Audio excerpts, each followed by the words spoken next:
France Hutchison, notre spécialiste de la pédagogie familiale qui est là. Allô, France? Hey, bon matin! Passez une bonne semaine.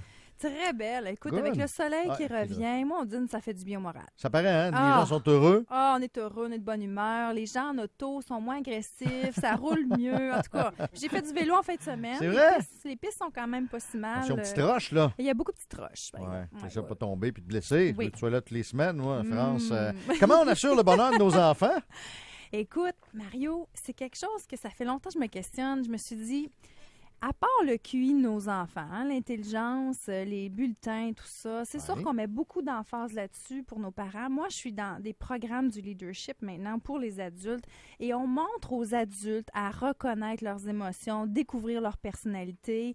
Puis je me suis dit, pourquoi est-ce qu'on fait pas ça très tôt avec nos enfants aussi? Puis j'ai découvert un auteur que j'aime beaucoup qui a fait des tests d'intelligence émotionnelle pour les adultes qui s'appelle, cet homme-là s'appelle Daniel Goleman. C'est une sommité en intelligence émotionnelle. Il a écrit plusieurs livres sur le sujet. Okay. En fin de compte, l'intelligence émotionnelle, Mario, c'est très simple. C'est la capacité à reconnaître ses émotions puis à mieux les gérer.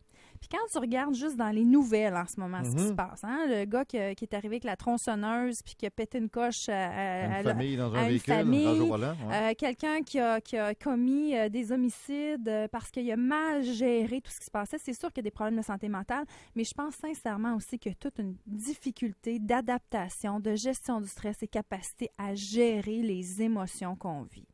Fait que comme parents, je pense que c'est dans notre tâche d'être capable de mieux éduquer nos enfants à reconnaître leurs émotions et à être capable de mieux les gérer.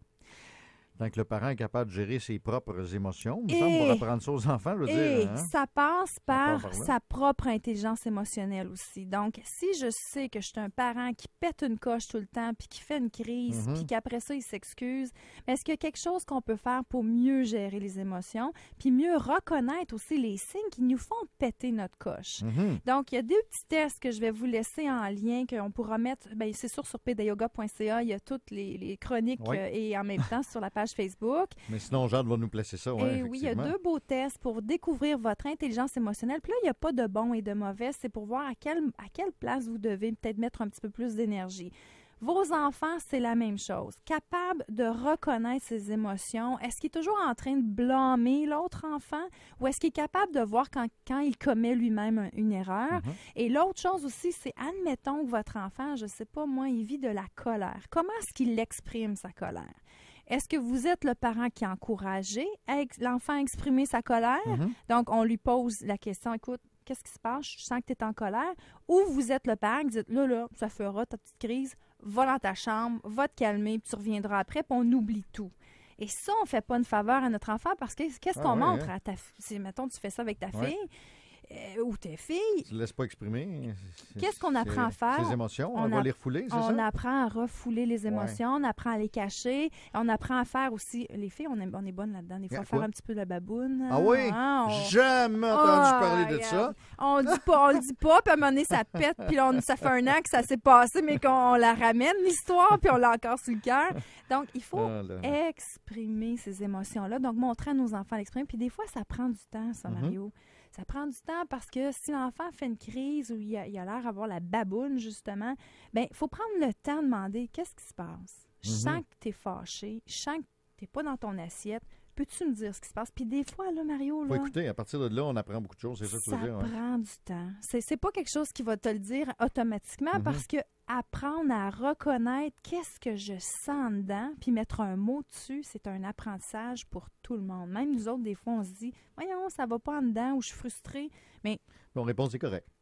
C'est correct, ça va passer, on passe à autre chose, on se défoule, on change les idées. Mais aussi, il faut apprendre à reconnaître la cause de nos frustrations, de nos émotions. Puis ça prend du temps, ça. Donc, comme parent, il faut avoir ces conversations-là. Il faut être capable de dire, écoute, t'as l'air triste, qu'est-ce qui se passe? D'où part ta tristesse? Et ça se fait pas avec une bébelle dans les mains qui se nomme un cellulaire, tu sais. Alors, il faut être présent, il faut écouter parce que la recette numéro 1, puis l'enfant va le savoir, si l'enfant sent que vous n'êtes pas là, il ne vous parlera pas, il ne vous répondra pas. C'est intéressant ce que tu dis parce que là, on parle de quelque chose de très précis, c'est-à-dire aller chercher pourquoi des émotions sur une telle situation d'un enfant, mais juste des fois, d'avoir l'attention de l'enfant. Tu sais, des fois, je claque des doigts à ma fille. Regarde-moi, je te parle, mais souvent, c'est ça, c'est l'iPad ou autre chose. Ou comment aller chercher cette attention-là? Souvent, il faut choisir le bon moment. Donc, éliminer les distractions le plus possible. Puis si vous savez, moi, ce que j'aime faire le plus possible, c'est d'aller prendre une marche ou d'aller à l'extérieur. Je ne sais pas ce qu'il y a à l'extérieur, dans les parcs. En tout cas, en fin de semaine, je me suis promenée beaucoup en vélo, comme j'ai dit. Les parents avaient l'air joyeux avec leur enfant. J'entendais pas trop de parents crier, disciplinés. J'ai trouvé que c'était des beaux moments riches en famille.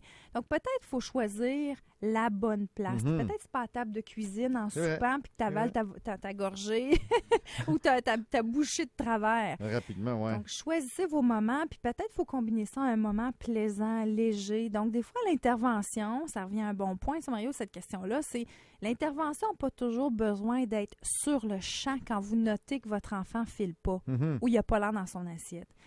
Prendre une marche assez sur un banc de parc, c'est ça? Un banc de parc, mais là, éliminer, c'est justement les distractions possibles de la petite technologie, passer un bon moment, puis peut-être en marchant, le soir dans le lit, en se couchant, tu fais de la lecture à tes filles ou on borde nos enfants. Dire, écoute, tantôt, j'ai remarqué qu'il y avait ça. Est-ce que tu veux en parler? Est-ce que tu veux en parler? Puis là, on laisse le choix à l'enfant. Il y a le choix de dire oui ou non. Oui, mais s'il dit non pendant une semaine... S'il dit non pendant une semaine, tu vas prendre bien des marches. On va s'asseoir dans la structure de jeu au parc. Et là, tu vas aller marcher tous les soirs et tu vas être en forme en même temps.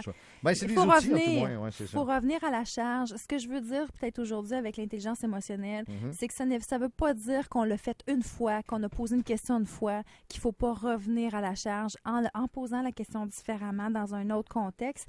Puis souvent, l'enfant va vous faire des tests en se disant « Mon parent, es-tu vraiment intéressé à moi? » C'est en même temps, quand ça fait longtemps pensez quand vous partez en vacances, l'enfant veut un peu tester votre qualité de présence. Il veut un peu vous challenger. Donc, revenez à la charge avec vos questions, mais posez-les différemment. Puis surtout, attention au ton avec lequel vous l'utilisez. Voyons, qu'est-ce qui se passe là? T'as pas l'air dans ton assiette. Qu'est-ce que t'as encore? Ouais, encore. Ça marche pas. OK? Je vous le dis tout de suite. Fait que faites attention à votre façon de poser la question. C'est toujours intéressant, François Hutchison. Et 2 petits tests, passez-les. J'ai hâte de voir tes résultats, Mario. Ah, mes tests? J'ai hâte de les voir moi aussi. Oui, je vais t'envoyer le test. Puis les blondes aiment ça, faire passer des tests aux chums. On va aller regarder ça sur Péda Yoga, puis on va placer ça sur la page Facebook du 104.7. Super, merci. François Hutchison, bonne semaine. C'est notre coach, conférencière, auteur, tout ça pour nous, pour vous, les auditeurs, chroniqueuses ici, au 104.7, 9h17. On revient après la pause.